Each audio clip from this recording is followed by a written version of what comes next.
O que você sabia sobre a invencibilidade dos vikings? A história esconde fatos de gelar o sangue. Imagine uma força que transformou os lendários guerreiros do norte de caçadores em presas indefesas. Quem eram essas pessoas que ousaram não apenas resistir, mas promoveram um massacre total contra os piratas mais temidos da Europa? Neste texto, vamos abrir um dos capítulos mais cruéis e silenciados da Idade Média. Você descobrirá como os selvagens da floresta de ontem, que eram preparados para serem escravos, colocaram a Suécia de joelhos, queimaram sua capital religiosa e roubaram seu santuário principal. Vamos contar como os cavaleiros de elite da Ordem Teutônica, protegidos pelo melhor aço, se afogaram na lama do pântano, espancados por simples clavas, e porque o Papa foi enganado pelo rei mais astuto da história. Como tribos condenadas à destruição, conseguiram construir um império de mar a mar sobre as ruínas de seus inimigos. Que preço terrível pagaram por sua liberdade e por que, para derrotar o dragão, tiveram que se tornar monstros? Leia até o fim. Essa verdade mudará sua ideia sobre quem realmente era o dono da Europa. Bem-vindo à História da Fúria. O ar salgado já não tem mais o cheiro da liberdade. Ele cheira a breu queimado, carne chamuscada e terror animal absoluto. Imagine que você está no convés de um lendário dracar, aquele mesmo dragão, cuja silhueta fez monges na Grã-Bretanha e na França urinarem nas batinas de medo por séculos. Você é um viking. Você está no topo da cadeia alimentar. Você está acostumado a ver o mundo como seu supermercado pessoal, onde se paga pelas mercadorias com aço e se recebe o troco em escravos. Mas hoje algo deu errado. A água ao redor ferve não por causa da tempestade, mas pelos corpos caindo. Seus irmãos, protegidos por pesadas cotas de malha, vão para o fundo soltando bolhas de sangue, sem nem terem tido tempo de brandir o machado. Porque o caçador, de repente, virou a caça. Bem-vindo ao final do século XII. Ao momento em que o Báltico deixou de ser um lago escandinavo e se transformou em uma vala comum para aqueles que se consideravam invencíveis. Estamos acostumados com a imagem polida da história. Nortistas severos governam os mares, e em algum lugar lá na costa leste, na profundeza da floresta, estão sentados selvagens assustados, esperando sua vez de se tornarem mercadoria nos mercados de escravos. Esqueça, isso é mentira. No final dos anos 1180, a situação virou de cabeça para baixo. Aqueles que suecos e dinamarqueses costumavam considerar gado falante, estonianos, curônios, osilianos, não apenas rosnaram de volta. Eles aprenderam as lições de seus algozes, aperfeiçoaram seus métodos e agora vieram cobrar as dívidas. E os juros dessas dívidas eram monstruosos. Olhe para essa cena não como um espectador de cinema, mas como um investigador na cena do crime. O que vemos? A frota sueca, orgulho da coroa, transformada em um monte de destroços à deriva. Isso não é um duelo honesto em mar aberto. É uma execução. As tribos bálticas não construíram navios gigantes para medir o tamanho da quilha com os vikings. Eles foram mais inteligentes e mais traiçoeiros. Suas embarcações eram predadores ágeis e de baixo calado, perfeitamente adaptados para águas rasas e arquipélagos. Eles atacaram em bando, cortando as rotas de fuga, lançando potes com mistura inflamável nos convéses e cobrindo os escandinavos com uma chuva de flechas. Os cronistas daquela época choramingam nas páginas dos anais, incapazes de acreditar no que estava acontecendo. Dá para entendê-los. Era uma dissonância cognitiva que quebrava a psique. Como se hoje um rebanho de ovelhas organizasse uma caçada e estraçalhasse uma alcateia de lobos. Os escandinavos viveram séculos no paradigma de sua impunidade. Eles acreditavam que o mar lhes pertencia por direito de nascimento, concedido por Odin. Essa autoconfiança foi sua sentença. Eles perderam o momento em que os bárbaros da floresta dominaram a navegação, copiaram as velas e, o mais assustador, perceberam sua própria força. A atmosfera dessa batalha não está impregnada do heroísmo das sagas, mas de um pânico pegajoso. Os vikings, os melhores espadachins da Europa, revelaram-se inúteis. De que serve sua habilidade com a espada se seu dracar já está pegando fogo e o inimigo não entra em combate corpo a corpo, atirando em você de uma distância segura? Foi uma revolução tecnológica e tática. Curônios e Osilianos trouxeram a guerra total para o Báltico. Eles não faziam prisioneiros por resgate, como era costume nas guerras nobres do Ocidente. Eles simplesmente limpavam o espaço. Ouça como soa essa derrota. O estalo dos mastros quebrando, o chiado do fogo devorando a madeira alcatroada e os gritos de pessoas que, pela primeira vez na vida, encontraram alguém mais cruel do que elas mesmas. A água do Mar Báltico naquele dia recebeu centenas dos melhores guerreiros da Suécia. Sua munição pesada, que serviu de proteção por séculos, agora se tornou uma âncora, puxando-os para o fundo. Os Osilianos, habitantes da ilha de Saaremaa, e os Curônios, os vikings do Báltico, como seriam chamados mais tarde com receio e respeito, agiram com a fria eficiência de açougueiros. Esse evento foi um ponto sem volta. O mito da invencibilidade dos escandinavos não apenas rachou, foi estilhaçado e pisoteado no convés ensanguentado. Para as tribos bálticas, foi uma iniciação. Eles provaram o sangue de seu principal inimigo e perceberam que ele não era diferente de qualquer outro. É tão vermelho e derrama tão facilmente. O medo que por séculos paralisou a costa da Foz do Vístula até o Golfo da Finlândia desapareceu. Em seu lugar veio a fúria. A fúria de pessoas que foram encurraladas por tempo demais. Você acha que foi apenas uma emboscada de sorte? Um acaso? Não. Era um sistema. Enquanto os reis suecos banqueteavam em seus salões, discutindo ataques à Grã-Bretanha, uma nova força cresceu bem debaixo de seus narizes. Uma força que não reconhecia a cruz, desprezava os deuses escandinavos e acreditava apenas no aço e no fogo. O efeito psicológico dessa derrota foi comparável à queda de Roma para o mundo antigo. A Suécia, acostumada a ser o predador, de repente sentiu o hálito frio da morte em sua nuca. Mas o pior para os escandinavos ainda estava por vir. Os sobreviventes desse massacre voltaram para casa não como heróis, mas como arautos do apocalipse. Suas histórias sobre demônios do leste, que não conhecem medo nem piedade, semearam a paranoia na elite sueca. A corte real estava em choque. Como reagir? O que fazer quando seu depósito de escravos de repente começa a queimar suas próprias aldeias? A resposta parecia óbvia para um monarca medieval. É necessária uma expedição punitiva. É necessária uma demonstração de força. É preciso afogar essa revolta em sangue para servir de exemplo.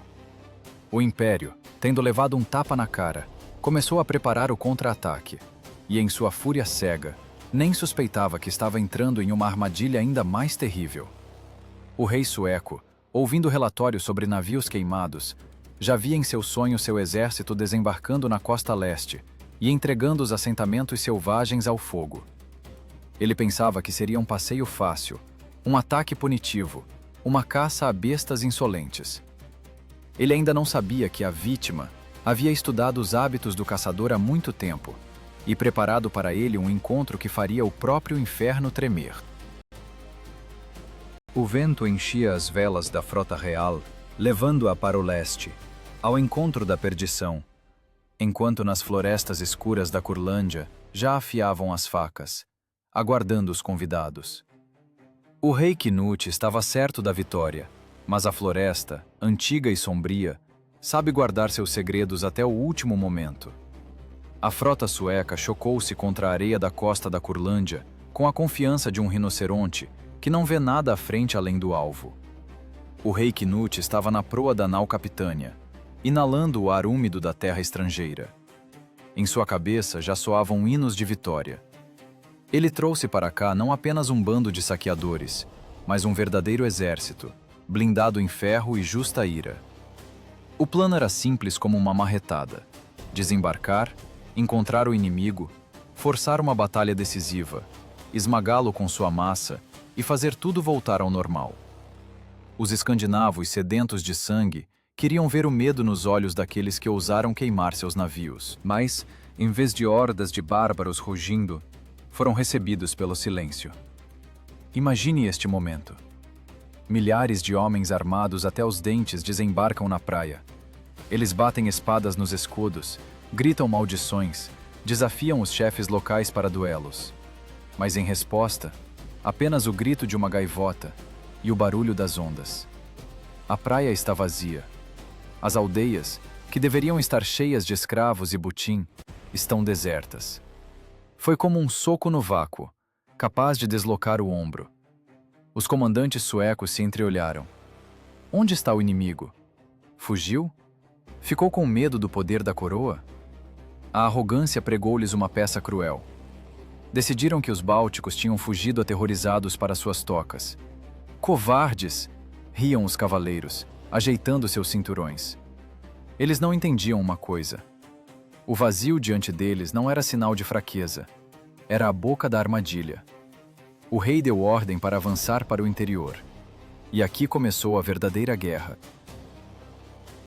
Uma guerra para a qual os vikings, acostumados a confrontos abertos, escudo contra escudo, ou ataques rápidos, estavam absolutamente despreparados. A floresta na Curlândia não é um parque de passeio. É uma parede verde densa e sufocante, onde a luz do sol morre antes de chegar ao chão. As árvores ficam tão próximas que a cavalaria se torna um estorvo. Raízes escondidas sob o musgo quebram as pernas dos cavalos. Pântanos cobertos de lentilhas d'água esperam qualquer um que tropece na trilha. A coluna sueca, estendendo-se por milhas, parecia uma cobra brilhante, rastejando lentamente para o estômago de um predador gigante. Os primeiros dias passaram em tensão nervosa. Os suecos encontravam assentamentos, mas só encontravam cinzas neles.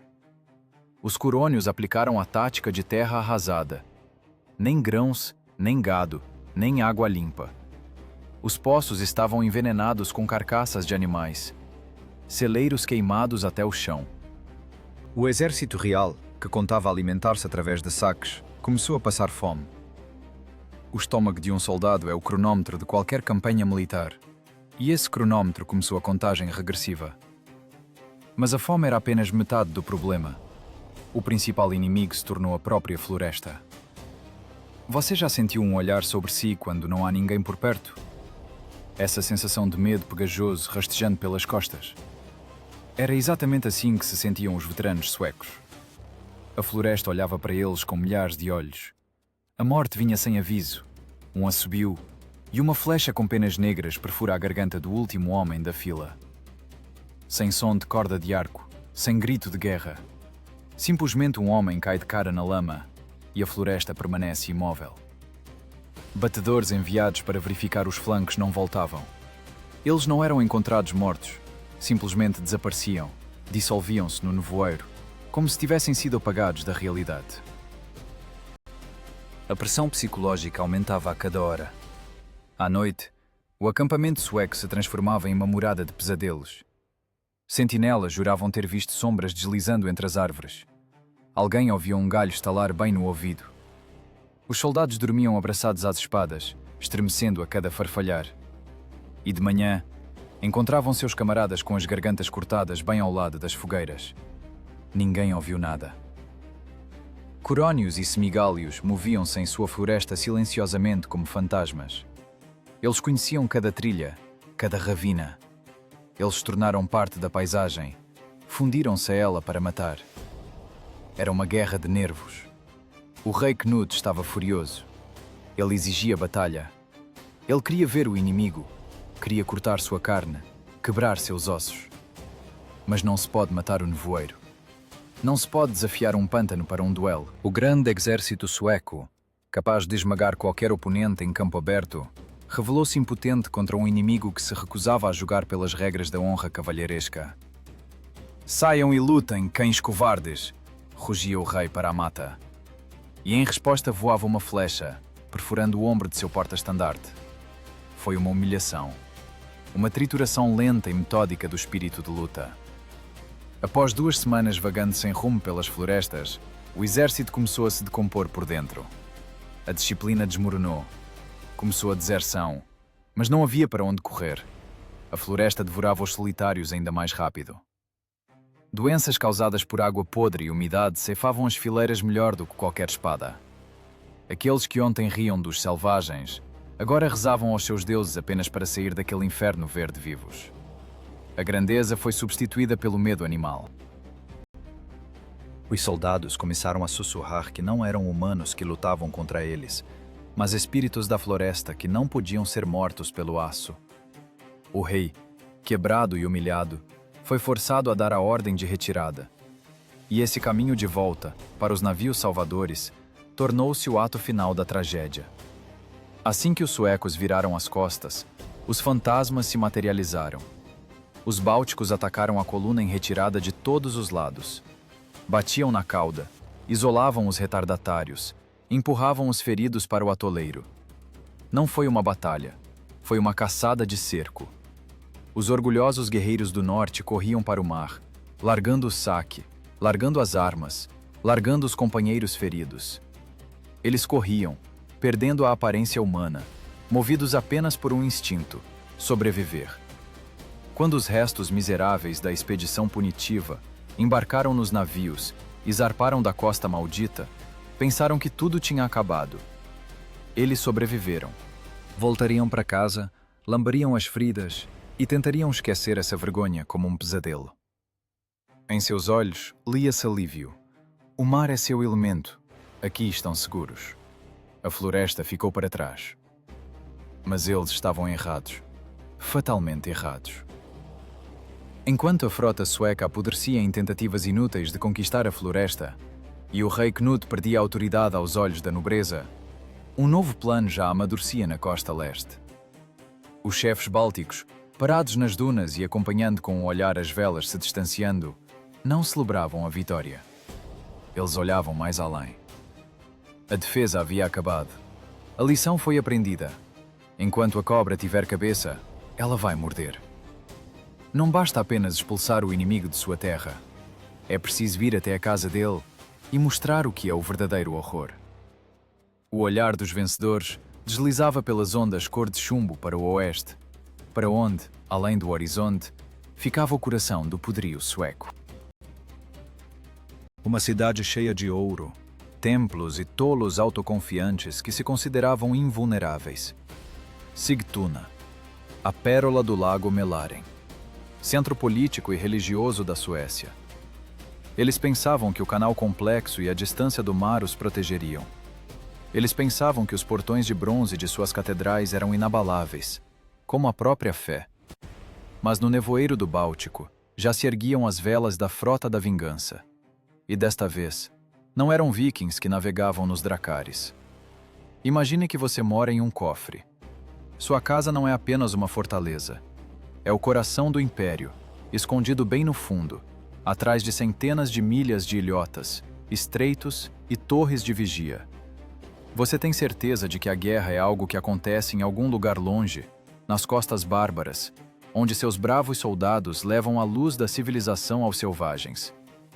Você acorda de manhã, ouve o repicar dos sinos da igreja, sente o cheiro de pão fresco e pensa que sua vida é intocável. Era exatamente assim que se sentiam os habitantes de Sigtuna no verão do ano de 1187.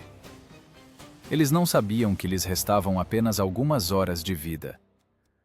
Sigtuna não era apenas uma cidade. Era o gânglio nervoso da Suécia, sua capital religiosa, o lugar onde se guardavam as principais relíquias e o tesouro. Chegar aqui para um inimigo era impossível, assim dizia a propaganda oficial. Para entrar no lago Mälaren, era preciso passar por um labirinto de ilhas, cada uma das quais deveria se tornar um túmulo para o invasor. Mas naquela manhã de verão, o horizonte escureceu não por nuvens de tempestade, escureceu por causa das velas. Karelianos e estonianos, aqueles mesmos fantasmas da floresta que os suecos desprezavam, fizeram o impossível. Eles conduziram sua frota através do arquipélago confuso sem serem notados, como lobos que deslizam para dentro do aprisco enquanto o pastor dorme. Não foi um saque, foi uma operação punitiva. Um golpe cirurgicamente preciso no coração do orgulho nacional. Quando os primeiros navios bateram nos cais, a cidade ainda dormia o sono letárgico da segurança. E então, o inferno começou. Os bárbaros não perderam tempo com negociações ou cerco. Eles inundaram as ruas em um fluxo único, varrendo a fraca guarda.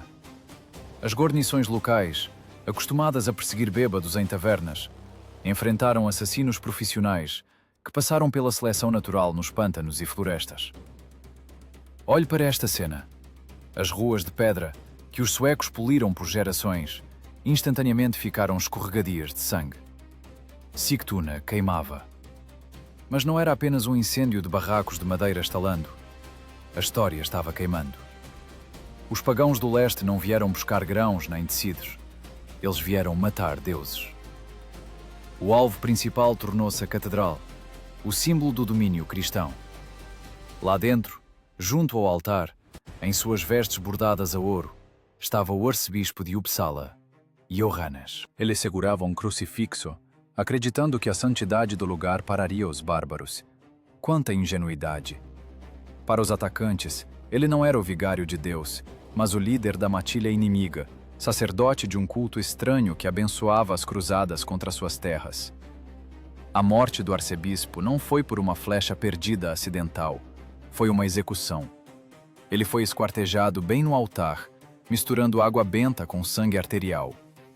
Nesse momento, a nação sueca recebeu um golpe no estômago, do qual não conseguiu recuperar o fôlego por décadas. Imagine o choque.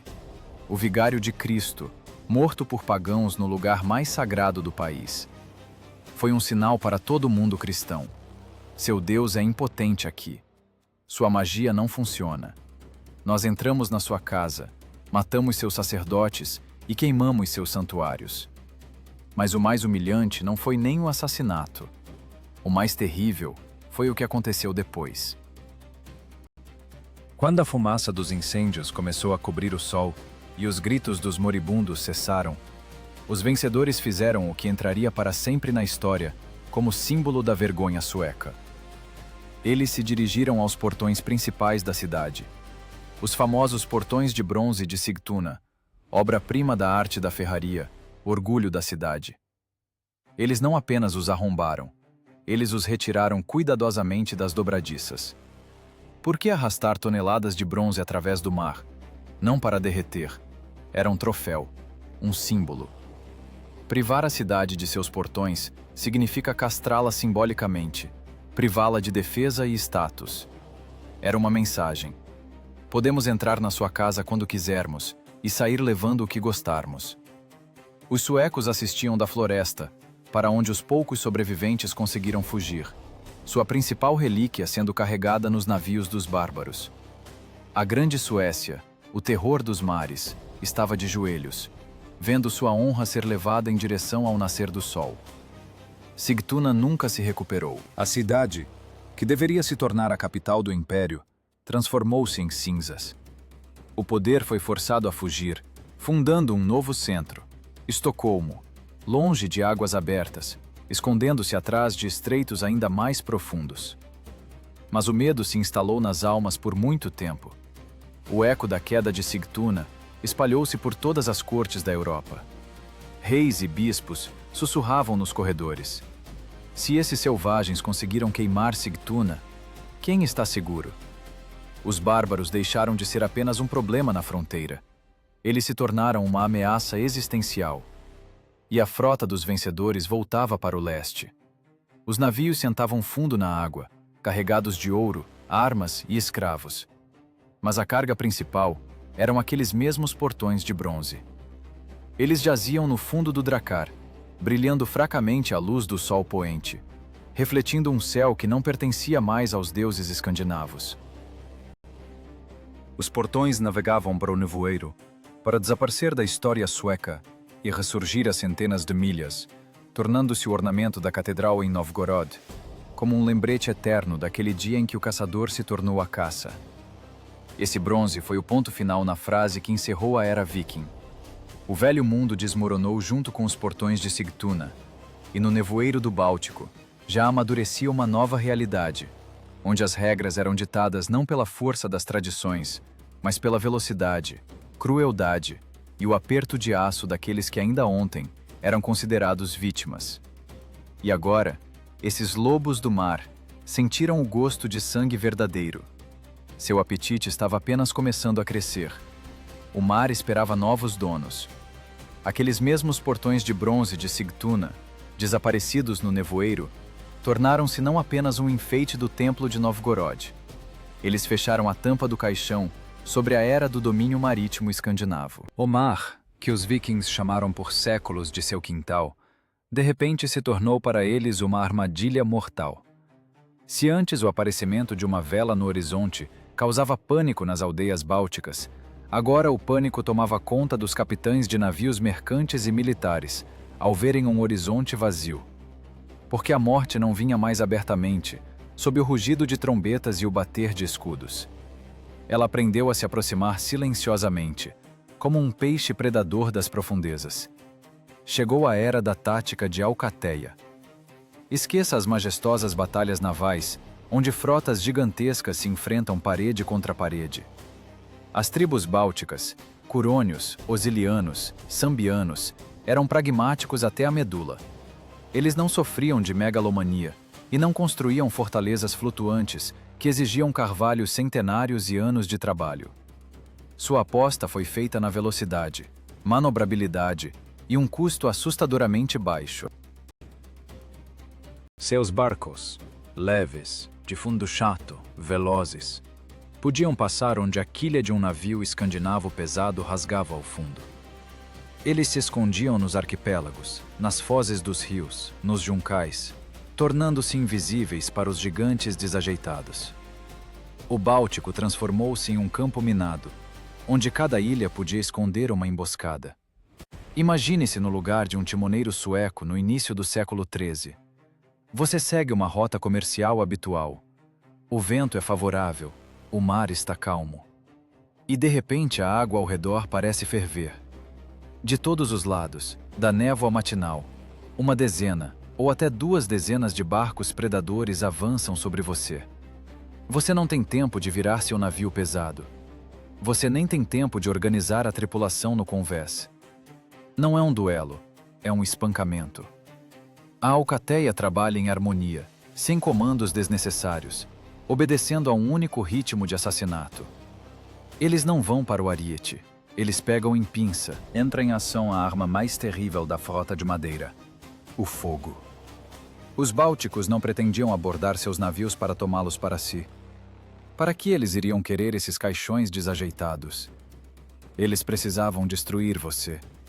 Potes com mistura inflamável, flechas em chamas, tochas de breu voavam para os convéses dos dracares. A madeira seca e salgada pegava fogo como pólvora. E eis que o orgulho da construção naval do norte se transforma em uma tocha ardente, à deriva nas ondas. Para a tripulação resta uma escolha terrível: queimar vivo ou pular na água gelada, onde pessoas com ganchos e lanças já os esperam. Nesses confrontos não havia lugar para cavalheirismo ou código de honra. Era uma limpeza total da área. Os piratas bálticos agiam com a eficiência de patologistas. Eles cortaram as artérias comerciais de Gotland e da Suécia.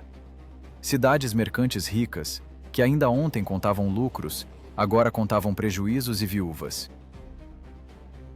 O Mar Báltico, outrora Vareg, transformava-se rapidamente em Lago Lituano, ou, para ser mais exato, em território de caça dos reis curônios. O comércio estava paralisado. O preço do ferro e do sal disparou até o céu, porque nenhum navio podia garantir a entrega da carga. As crônicas da época pararam de cantar os feitos dos vikings e se encheram de relatórios secos e cheios de horror sobre frotas desaparecidas. Ninguém voltou. Essa frase tornou-se o refrão da época. Os escandinavos, acostumados a ser predadores, descobriram com surpresa que suas garras estavam cegas e seus dentes quebrados. Eles tentavam rosnar, enviavam esquadrões punitivos, mas era como tentar cortar a água com uma espada. A Alcateia se dispersava antes do golpe, para se reunir novamente nas costas do inimigo e cravar os dentes em sua garganta. No final do primeiro quarto do século XIII, o equilíbrio de forças mudou definitivamente. O norte não ditava mais suas condições. O medo mudou de endereço.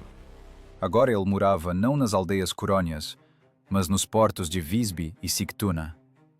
Os ilianos e curônios tornaram-se os novos donos do mar, e seu imposto de sangue era pago por qualquer um que ousasse entrar em suas águas. Mas a história não tolera estática.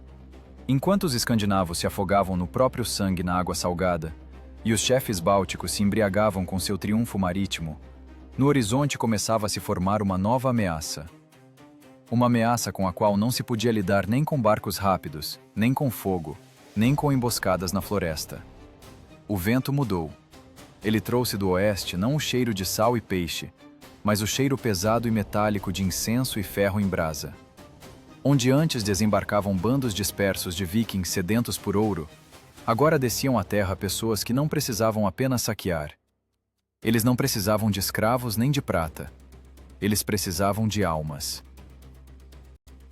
E trouxeram consigo uma tecnologia diante da qual os escudos de madeira dos pagãos não eram mais resistentes que papel. No lugar do dragão de madeira, apodrecido no fundo, rastejava uma máquina de ferro que não conhecia dúvidas. A era dos ataques estava terminando. Começava a era das cruzadas. E esse inimigo não pretendia brincar de gato e rato. Ele veio para construir sobre os ossos do velho mundo a sua própria ordem de pedra. Parecia que vocês tinham vencido. Parecia que, tendo encurralado os suecos nas águas frias do Báltico e transformado o mar em seu território de caça, vocês haviam garantido sua segurança. Que erro monstruoso! A vitória sobre os vikings pregou uma peça cruel nas tribos bálticas. Fez com que acreditassem que a guerra se resuma a ataques, saques e confrontos rápidos. Eles se prepararam para a guerra de ontem. Mas no horizonte já nascia o sol de uma nova era. Uma era onde a morte não veste peles e cotas de malha, mas mantos brancos com cruzes vermelhas e pretas. Uma era onde a guerra não é um ofício, mas uma indústria. Conheçam: a morte de ferro. Não eram piratas procurando lucro fácil. Era uma máquina. Uma máquina de destruição fria, burocrática e tecnologicamente impecável, lubrificada por fé fanática e ouro alemão. No ano de 1201, na foz do Daugava, desembarcou o bispo Alberto. Ele não trouxe consigo uma multidão de berserkers gritando. Ele trouxe engenheiros, pedreiros e assassinos profissionais que fizeram voto de castidade e obediência. E a primeira coisa que fizeram foi começar a construir. Imagine o horror de um caçador da floresta que sai na clareira e vê como, no lugar do habitual forte de madeira, cresce algo antinatural. Pedra. Blocos cinzentos e frios, empilhados em formas geométricas perfeitas. Os bálticos viviam no mundo da madeira. Seus deuses viviam nas árvores.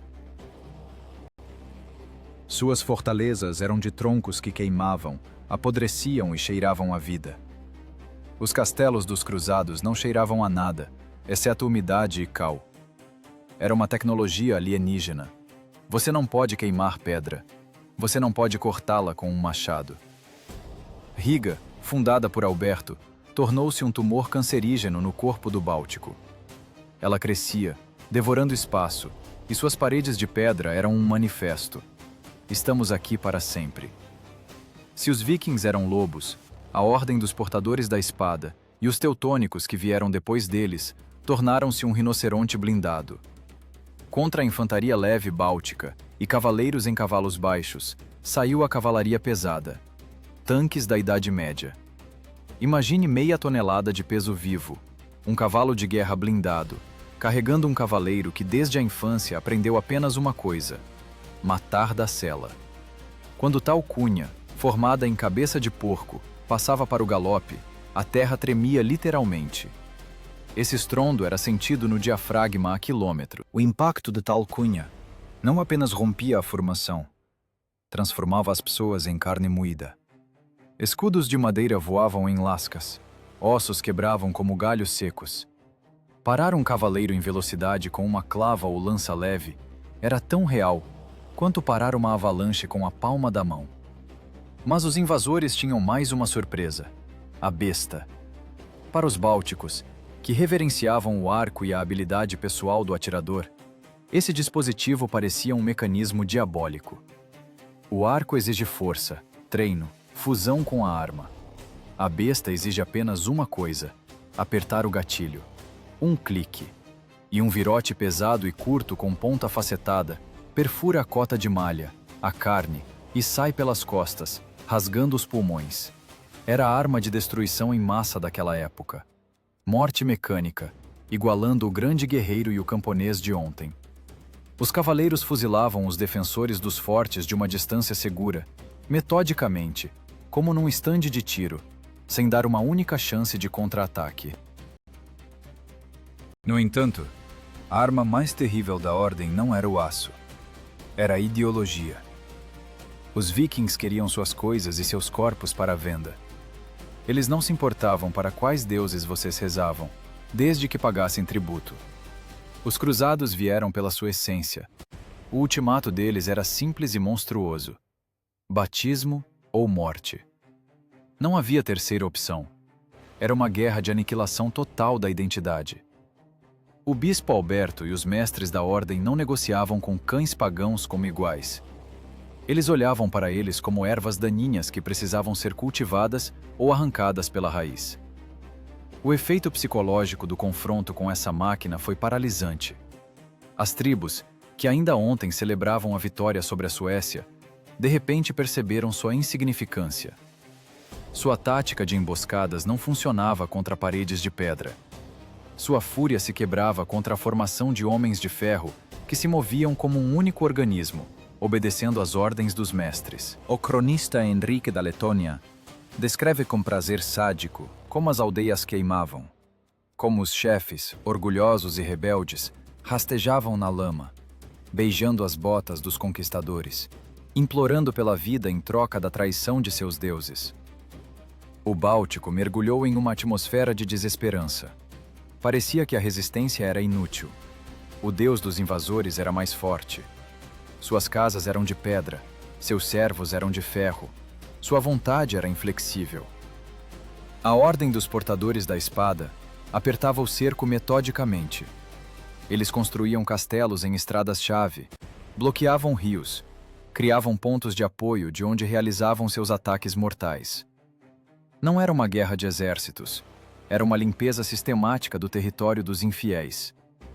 Cada novo castelo era um prego na tampa do caixão da liberdade das tribos. Mas a história não é uma linha reta, é uma espiral. E até a máquina mais perfeita tem vulnerabilidade. Os cavaleiros, embriagados com seus sucessos, acreditaram em sua invulnerabilidade divina, assim como os suecos antigamente. Eles esqueceram que o ferro tem peso, que um tanque é inútil onde não há solo firme. Eles esqueceram de olhar para baixo. E lá, sob os cascos de seus poderosos cavalos, chapinhava o pântano báltico, gorduroso, sujo e traiçoeiro. A natureza, que eles tentavam acorrentar em pedra, preparava sua resposta. E essa resposta soaria não com o estrondo de trombetas, mas com o som de sucção com que uma armadura pesada afunda no brejo. Os cruzados decidiram que tinham quebrado a espinha dos selvagens. Começaram a se comportar não como guerreiros, mas como donos que perderam a vigilância. No outono do ano de 1236, eles partiram para mais uma expedição de saque, que orgulhosamente chamaram de cruzada. Iam alegres, com carroças cheias de butim, antecipando banquetes em Riga. Não sabiam que não estavam indo para um desfile. Estavam indo para uma armadilha solar. Saúl os esperava. E desta vez os bárbaros não tinham paredes de pedra. Tinham algo melhor: lama. E o conhecimento de que até o homem de ferro afunda se for empurrado corretamente. O sol de setembro de 1236 brilhava fracamente, como se tivesse vergonha do que estava prestes a iluminar. Uma enorme coluna de cruzados e seus aliados rastejava pelos pântanos na fronteira da Lituânia e Curlândia, como uma cobra empanturrada. Eles voltavam do ataque. As carroças estavam abarrotadas de bens roubados, Atrás das carroças seguiam filas de escravos, e os cavaleiros da ordem preguiçosamente conversavam nas celas, discutindo como gastariam sua parte. Estavam bêbados de impunidade. Passaram com fogo pelas terras dos samogícios sem encontrar resistência e decidiram que os selvagens, mais uma vez, tinham fugido para suas tocas. O mestre Volkin, guerreiro experiente, sentia que algo estava errado.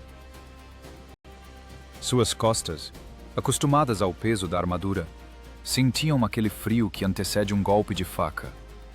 Mas seus irmãos, esses aristocratas arrogantes da Alemanha, riam da cautela. Estavam certos. Deus estava do lado deles, e o aço é mais confiável que a oração. Eles estavam errados. Deus tirou folga naquele dia, e a paisagem decidiu entrar na guerra do lado dos pagãos. A localidade chamada Saule não é um campo para torneios. É um labirinto de arbustos, riachos e lama movediça e barulhenta, coberta por uma fina camada de grama. Quando a vanguarda da ordem chegou a um pequeno rio, eles os viram. Samogícios. Eles não se escondiam. Estavam na outra margem, silenciosos e calmos, bloqueando o val. E nesse momento, a armadilha se fechou. De trás, da floresta que parecia vazia, saíram as forças principais dos lituanos. Os cruzados estavam no saco. Olhe para a situação com os olhos de um cavaleiro. Você está sentado em um enorme cavalo de batalha. Você carrega 30 quilos de ferro. Seu cavalo também está blindado. É a máquina perfeita para um ataque de ariete em terra plana e firme. Mas aqui, no pântano, você é um elefante em uma loja de porcelanas. O mestre Volkin, percebendo todo o horror da situação, dá a única ordem correta. Desmontar, formar círculo, proteger o comboio. Era a chance de sobreviver. Um cavaleiro a pé ainda é um tanque capaz de manter a defesa. Mas o orgulho é uma coisa terrível. Os irmãos cavaleiros se rebelaram. Não vamos amassar lama com as botas como plebeus. Não abandonaremos nossos cavalos, gritavam. Essa recusa tornou-se sua sentença de morte. Preferiram morrer na cela a lutar a pé. E os samogícios realizaram o desejo deles. A Batalha de Saule não foi uma batalha no sentido habitual. Foi um massacre de bebês. Só que em vez de bebês, eram assassinos de elite da Europa. A cavalaria leve e a infantaria lituana não se expuseram. Agiram como um cardume de piranhas. Circulavam ao redor da armada desajeitada que atolava no brejo, cobrindo-a com uma chuva de dardos. Um cavalo atingido na barriga desprotegida cai, levando consigo o cavaleiro. E um cavaleiro caído na lama não é mais um guerreiro. É uma tartaruga virada de costas. Ele não consegue se levantar.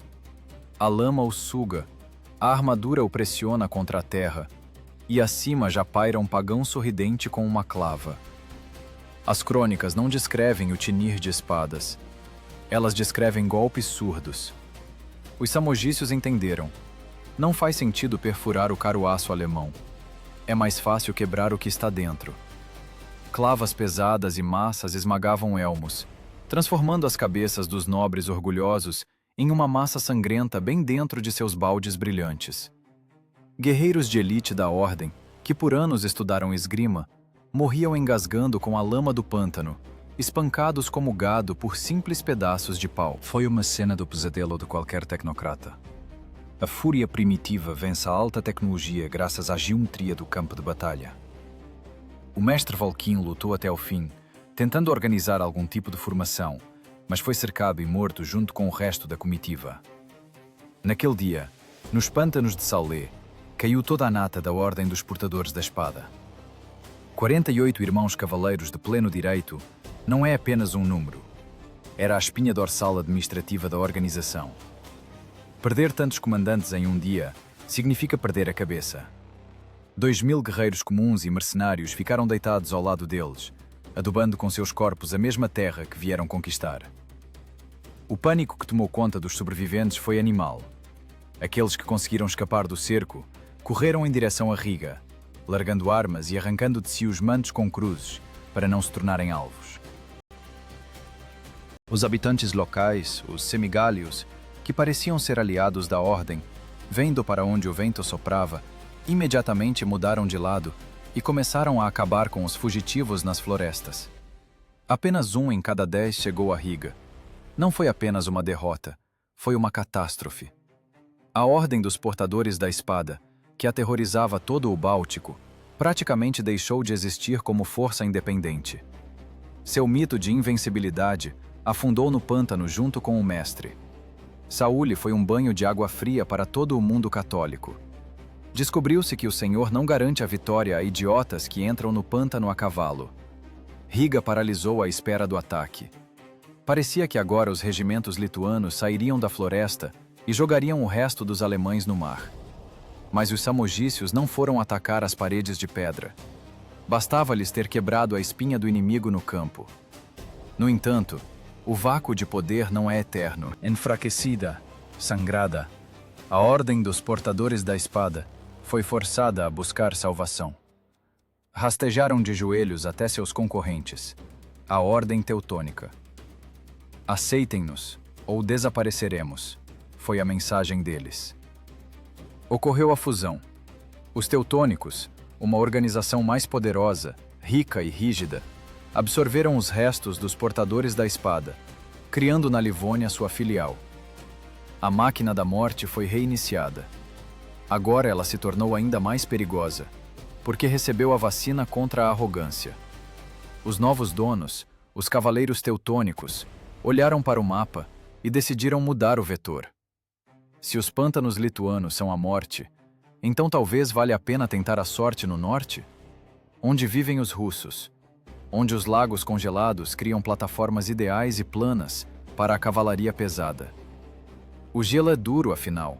Aguentará o peso da ordem alemã?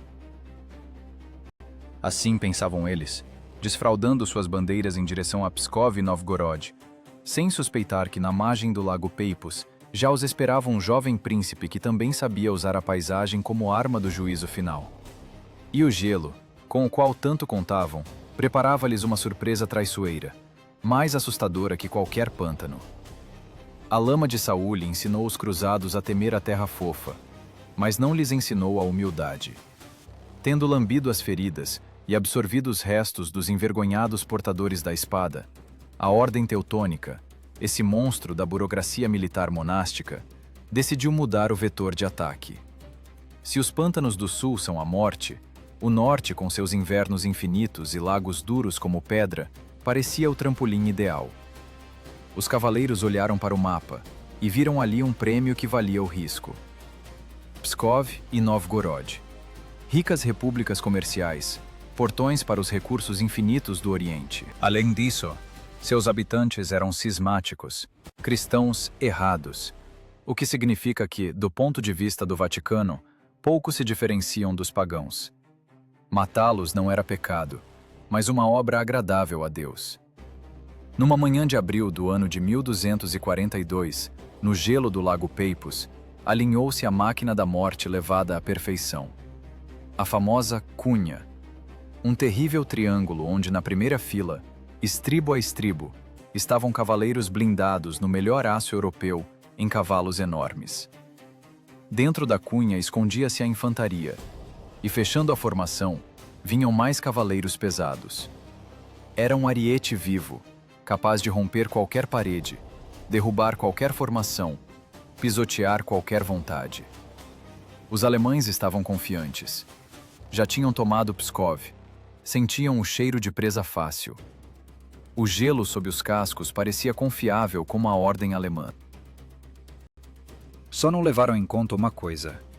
Do outro lado, não os esperava um prefeito assustado, mas o jovem príncipe Alexandre, que a história lembraria como Nevsky. E esse homem pretendia jogar com eles não um duelo de cavaleiros, mas xadrez de sobrevivência. Alexandre entendia perfeitamente que num confronto frontal com a cunha de ferro, sua milícia não teria mais chances do que uma cerca de madeira contra um ariete. Por isso, ele apostou na psicologia e na física. Posicionou suas tropas perto da margem íngreme, perto da Pedra do Corvo, enfraquecendo propositalmente o centro e reforçando os flancos. Era uma isca clássica. Ele convidava a fera alemã a golpear bem no coração, atolar na luta e expor seus flancos blindados. A batalha começou com um estrondo que parecia ter rachado o céu. A cunha teutônica chocou-se contra o centro da formação russa. Ouviu-se um ranger monstruoso de metal contra metal, o estalo de lanças quebrando e gritos de pessoas sendo pisoteadas no gelo. Os alemães, como Alexandre calculara, romperam o centro. Já viam as costas dos inimigos fugindo, já sentiam o gosto da vitória. Mas era uma ilusão. Passando pela formação como uma faca na manteiga, a cavalaria pesada bateu na margem íngreme e nevada. Fazer tal máquina dar meia volta num espaço pequeno é uma tarefa impossível. A cunha parou. O impulso do ataque se extinguiu. E nesse momento, a armadilha se fechou. Pelos flancos atacou a cavalaria russa. Imagine esse horror. Você está preso na armadura, sentado num cavalo cujos cascos escorregam no gelo sangrento. Não consegue se virar.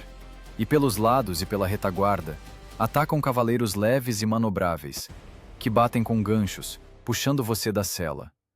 Um cavaleiro caído no gelo é um defunto. Ele desliza, não consegue encontrar ponto de apoio, seu peso trabalha contra ele.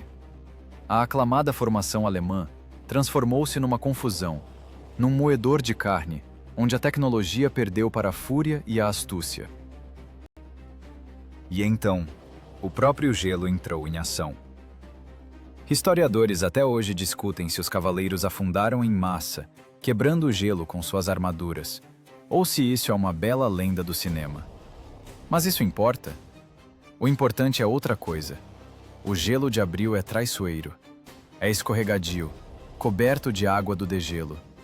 O sangue o torna uma pista de patinação da morte. Cavalos quebravam as pernas.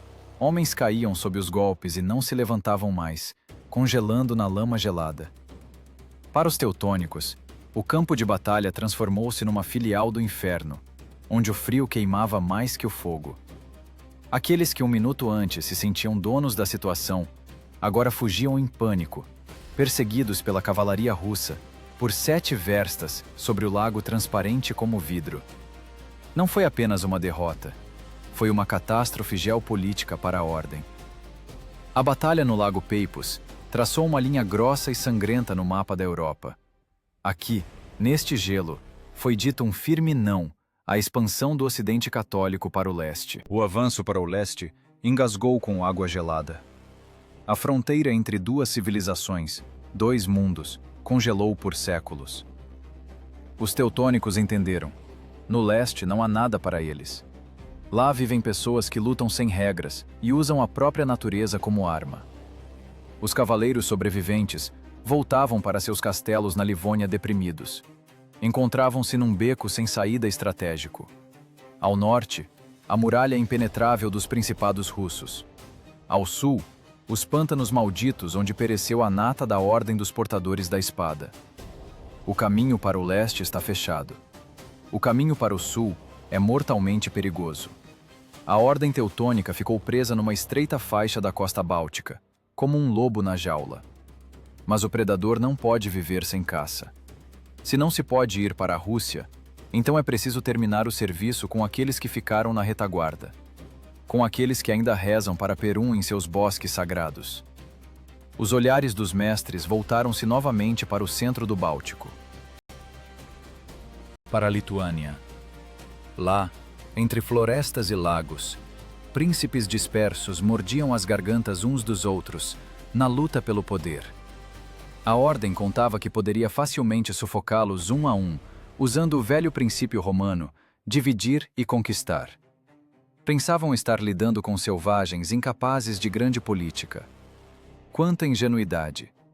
Eles não notaram como, na sombra de suas próprias derrotas, na Lituânia ergueu-se uma figura igual a eles em cinismo e superior em astúcia. Enquanto os alemães afundavam no Lago Peipus e os samogícios celebravam a vitória em Saule, um homem observava atentamente o que acontecia. Seu nome era Mindaugas. Ele não era um herói em armadura brilhante. Ele era um animal político que entendeu uma verdade simples. Para sobreviver perto de lobos, é preciso tornar-se um cão de caça de lobos. Ele viu que as velhas alianças tribais estavam condenadas, que contra a máquina de ferro da Ordem, só um Estado poderia resistir. E decidiu construir esse Estado a qualquer custo, mesmo que para isso tivesse que afogar em sangue os próprios irmãos e vender a alma ao diabo, ou, o que é pior, ao Papa. Nas florestas da Lituânia, começava um jogo dos tronos, comparado ao qual as intrigas das cortes europeias pareciam brincadeira de criança na caixa de areia. Mindaugas afiava sua faca, e essa faca era destinada não apenas aos inimigos, mas também aos amigos. Enquanto os cavaleiros teutônicos cuspiam a água gelada do lago Peipus e lambiam as feridas em suas tocas de pedra, na retaguarda profunda, entre matas intransponíveis e rios escuros, acontecia algo muito mais terrível para o mundo ocidental. Nascia um novo jogador. Um jogador que entendeu que apenas com fúria e machado não se ganha essa guerra. Nas florestas da Lituânia, apareceu um homem que decidiu jogar com a Europa o jogo dela, mas com cartas marcadas. Seu nome era Mindaugas. Esqueça a imagem do príncipe nobre dos contos infantis. Mindaugas era um animal político, um predador de ordem superior, sobrevivente num pote com aranhas, que era a Lituânia tribal daquela época. Ele olhava para o destino dos prussianos e curônios, transformados em pó pelo rolo compressor de ferro da Ordem, e entendia uma verdade simples e cruel: os solitários morrem. Democracia tribal, disputas de assembleia, chefes independentes e orgulhosos. Tudo isso é um bilhete para o outro mundo. Para sobreviver ao lado de uma máquina de destruição como a Ordem Teutônica, é preciso tornar-se uma máquina, um monólito. A unificação da Lituânia não foi uma união voluntária de amigos de mãos dadas ao redor da fogueira. Foi um banho de sangue. Mindaugas reunia as terras não com diplomacia, mas com faca e veneno. Ele eliminava concorrentes com famílias inteiras, expulsava os próprios sobrinhos e irmãos, enviando-os para a morte certa em guerras com a Rússia. E quando voltavam vencedores, atiçava mercenários contra eles. Quem não está comigo é comida para vermes. Essa era sua constituição. Ele concretou a fundação do futuro Estado com o sangue de seus próprios compatriotas, porque sabia: o tempo está acabando. O punho de ferro da Ordem já está erguido para o golpe. Mas o gênio de Mindaugas não se manifestou na habilidade de matar os seus. Isso muitos sabiam fazer. Seu gênio se manifestou no momento em que ele entendeu como parar os cruzados sem um único tiro. Ele realizou a manobra geopolítica mais cínica e brilhante do século XIII. Decidiu se batizar. Imagine a cara do grão-mestre da Ordem Teutônica quando lhe trouxeram a notícia. O principal pagão, aquele mesmo filho do diabo, para cuja destruição a Ordem recebia dinheiro e a bênção de toda a Europa, de repente declara que quer se tornar um filho fiel da Igreja Católica. Foi um cheque-mate. A Ordem existia apenas para um único objetivo: a guerra santa contra os infiéis. Se a Lituânia se torna cristã, tiram dos cavaleiros o sentido de sua existência. Tiram deles o trabalho, o financiamento e o direito à terra. Mindaugas não pediu apenas o batismo. Ele dirigiu-se diretamente ao Papa, passando por cima dos alemães. Ele comprou uma coroa ao preço da traição da fé dos antepassados. Mas era fé? Para Mindaugas, os deuses eram apenas peças no tabuleiro. Se Perun não pode proteger contra as bestas, então é preciso outro deus. Um deus que dá imunidade jurídica. No ano de 1251, ocorreu esse espetáculo. Mindaugas, junto com a esposa e a corte, aceitou o batismo. Só se pode imaginar o que se passava em sua alma quando derramavam água benta em sua cabeça. Provavelmente, cálculo frio. Ele olhava para os bispos não como salvadores da alma, mas como idiotas úteis que lhe trouxeram um escudo impenetrável para as espadas da Ordem. A bula papal. Um documento proibindo tocar no rei recém-convertido. 2 anos depois, no verão de 1253, ele foi coroado. Mindaugas tornou-se o primeiro e único rei da Lituânia. A Europa aplaudia.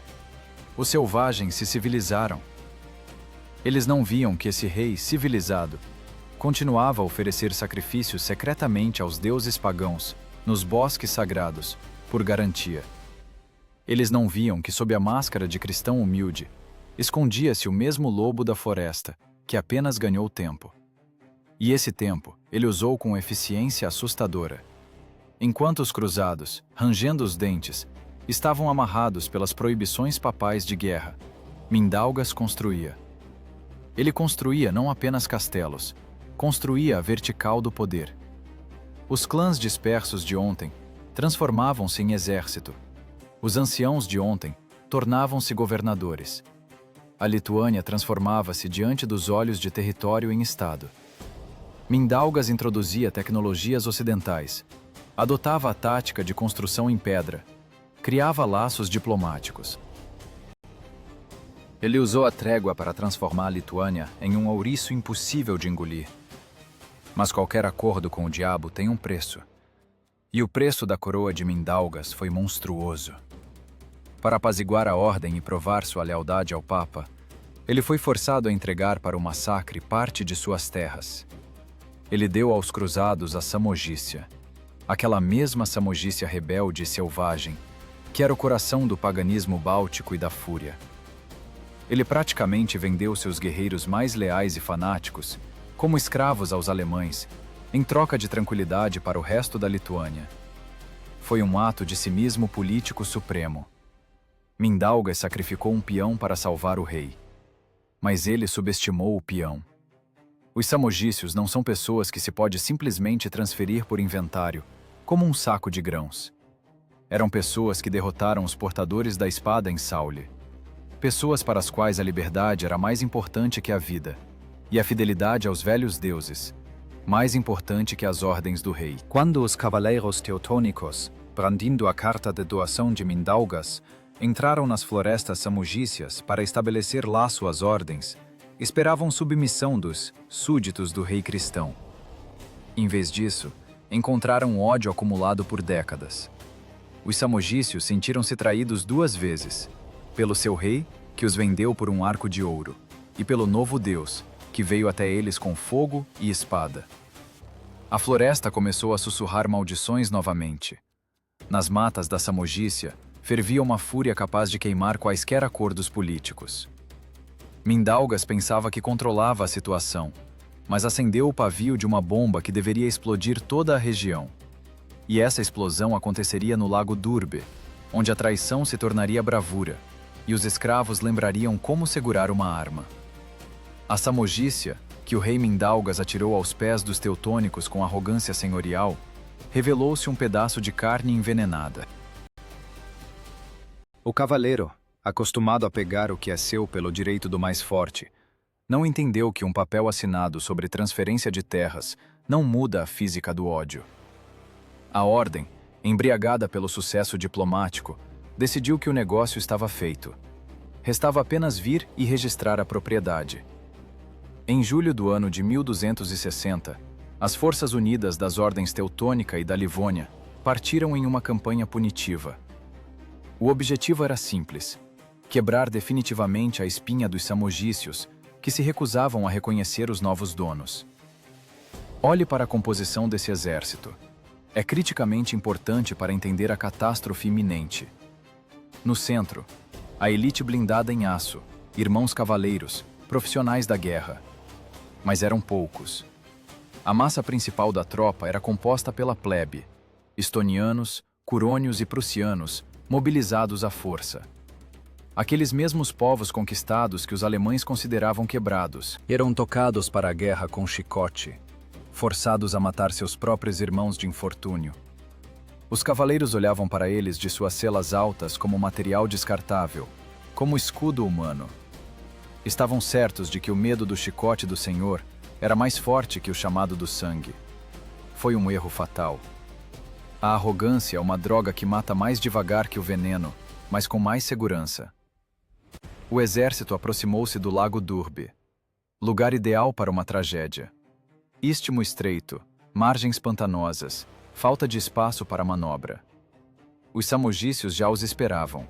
4.000 pagãos furiosos que não tinham nada a perder. Mas o evento principal não aconteceu no momento do choque das vanguardas. O evento principal aconteceu na retaguarda, nas cabeças daqueles mesmos escravos, que foram levados para morrer por interesses alheios. E agora pergunte a si mesmo, olhando nos olhos da história: você mataria pessoas livres para que seu dono ficasse ainda mais rico? Você defenderia aquele que ontem queimou sua aldeia e fez de sua esposa uma concubina? Os corônios, que iam na retaguarda do exército da ordem, fizeram a si mesmos essa pergunta, e não gostaram da resposta. A faísca acendeu instantaneamente. Segundo uma versão, os corônios exigiram dos cavaleiros a devolução de suas mulheres e crianças capturadas no acampamento samogício, mas receberam uma recusa arrogante. Escravo não tem direito a butim, responderam-lhes. Nesse segundo, a disciplina mantida pelo medo evaporou. Curônios e estonianos, em vez de atacar os samogícios, viraram suas lanças e golpearam as costas de seus senhores. Não foi um motim, foi uma execução. Imagine o horror de um cavaleiro que luta com um samogício pela frente e de repente sente seu próprio escudeiro cortar seus tendões por trás. O exército da ordem viu-se num sanduíche de morte. Pela frente eram pressionados pelos samogícios, pela retaguarda e flancos eram cortados pelos curônios rebeldes. A formação desmoronou instantaneamente.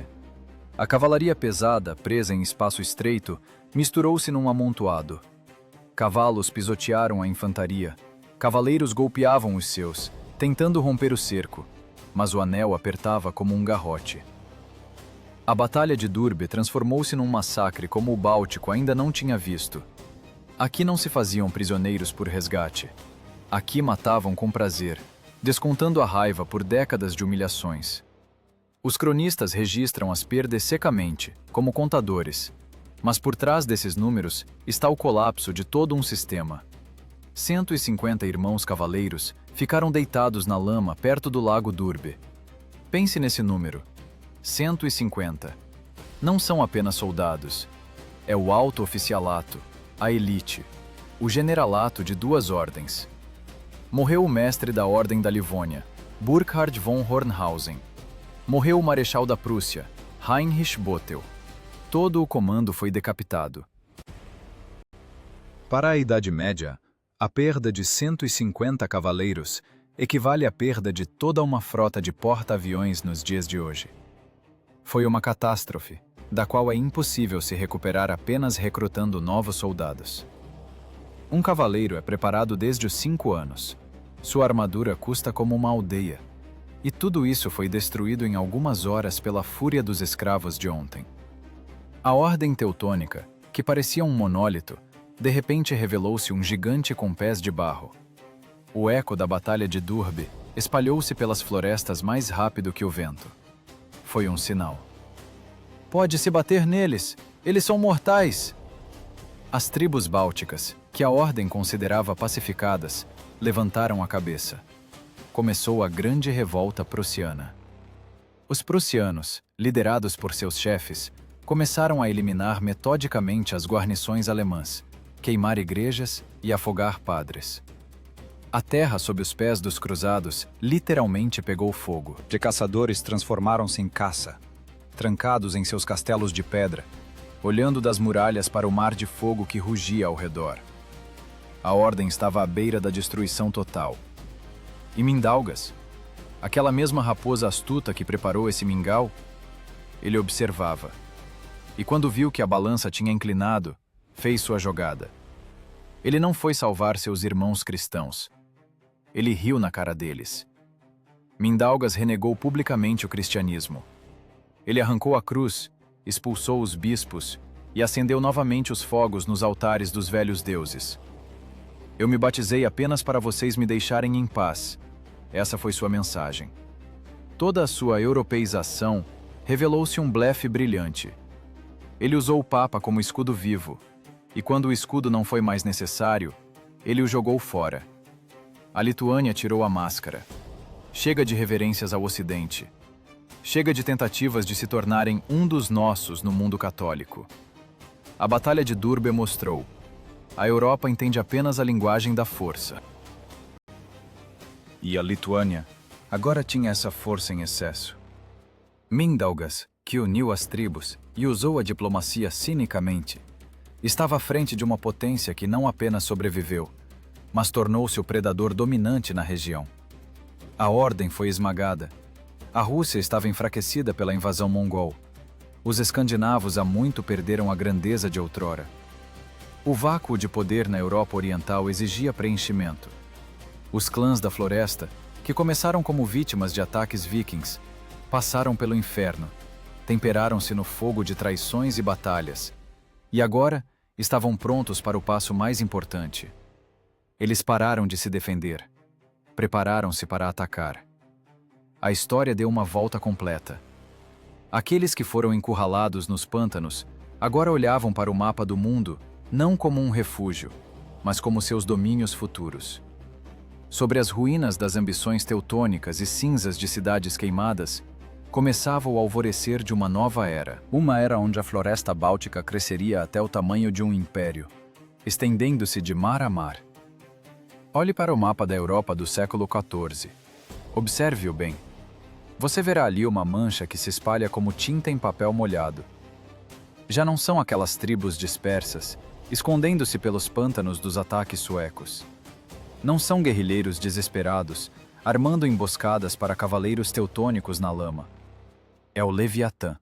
Sobre as ruínas das ambições de vikings e cruzados, sobre as cinzas de cidades queimadas e ossos de exércitos invencíveis, cresceu uma nova superpotência, o Grão-Ducado da Lituânia.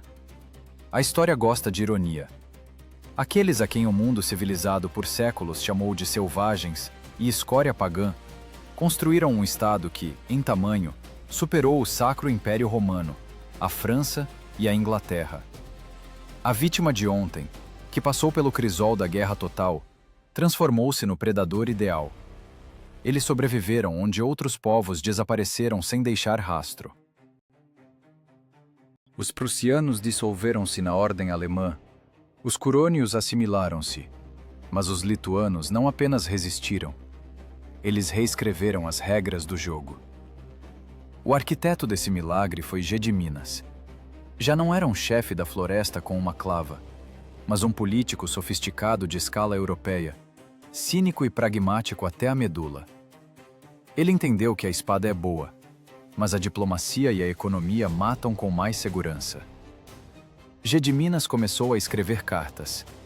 Imagine só, um governante pagão envia o currículo de seu estado para todas as cidades hanseáticas. Venham até nós, escrevia ele a artesãos e comerciantes. Temos impostos baixos, segurança, e não nos importamos para qual Deus vocês rezam, desde que trabalhem para o bem da coroa. E as pessoas iam. Enquanto a Europa sufocava com a intolerância religiosa e as fogueiras da Inquisição, em Vilnius, a nova capital, que segundo a lenda surgiu graças a um sonho sobre o Lobo de Ferro, conviviam pacificamente monges católicos, padres ortodoxos e sacerdotes pagãos. Mas isso não era bondade, era cálculo frio. Gediminas e seu filho Algirdas entendiam. Para manter o império, não se pode quebrar a espinha de cada súdito. É mais simples comprar sua lealdade. A expansão lituana para o leste tornou-se um fenômeno. Eles não conquistavam as terras russas com fogo e espada, como os mongóis. Eles chegavam e diziam: não destruímos o antigo, não introduzimos novidades. Os principados russos, exaustos pelo jugo tártaro, olhavam para os lituanos não como ocupantes, mas como o menor dos males. Príncipes lituanos aceitavam a ortodoxia, casavam-se com princesas russas, falavam a língua deles, mas mantinham um aperto de aço na garganta da geopolítica. Algirdas, filho de Gediminas, transformou esse estado em uma máquina de guerra movida a combustível de foguete. Ele virou o vetor de agressão para o sul e leste. A Horda Dourada, esse terror do Oriente, diante do qual toda a Rússia tremia, de repente descobriu que tinha um concorrente. Na Batalha das Águas Azuis, no ano de 1362, o exército lituano derrotou totalmente os emires tártaros. Foi uma virada histórica. O mito da invencibilidade dos mongóis ruiu assim como antes ruiu o mito dos vikings e teutônicos. A Lituânia tomou Kiev para si. A mãe das cidades russas, antiga capital, passou para o controle de Vilnius. Agora as fronteiras do Grão-Ducado estendiam-se do Mar Báltico ao norte até o Mar Negro ao sul. Do mar ao mar. Cavalos lituanos bebiam água do Dnieper e do Bug. Era um império de paradoxos. A elite pagã governava milhões de cristãos. Um estado sem tradição escrita criou uma das burocracias mais eficientes de seu tempo. Tornaram-se o escudo da Europa. Enquanto o Ocidente os desprezava pelo paganismo, eram justamente os regimentos lituanos que continham o ímpeto da Horda do Leste e o ímpeto da Ordem Teutônica do Oeste.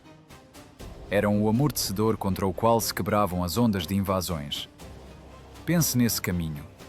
Em apenas alguns séculos, de depósito de escravos, onde qualquer viking podia saquear aldeias impunemente, a imperadores ditando sua vontade a Moscou, Cracóvia e Berlim. Eles não pediram permissão ao Papa para a grandeza. Eles a tomaram à força. Provaram que um animal encurralado é capaz não apenas de rosnar, mas de crescer, sofrer mutação e devorar seus caçadores. Os vikings foram para as sagas. A Ordem Teutônica apodreceu por dentro e transformou-se em relíquia histórica. A Horda Dourada desfez-se em pedaços e a Lituânia ficou. Essa história não é sobre nobreza, é sobre sobrevivência. Sobre o fato de que a moral é um luxo para tempos fartos e seguros.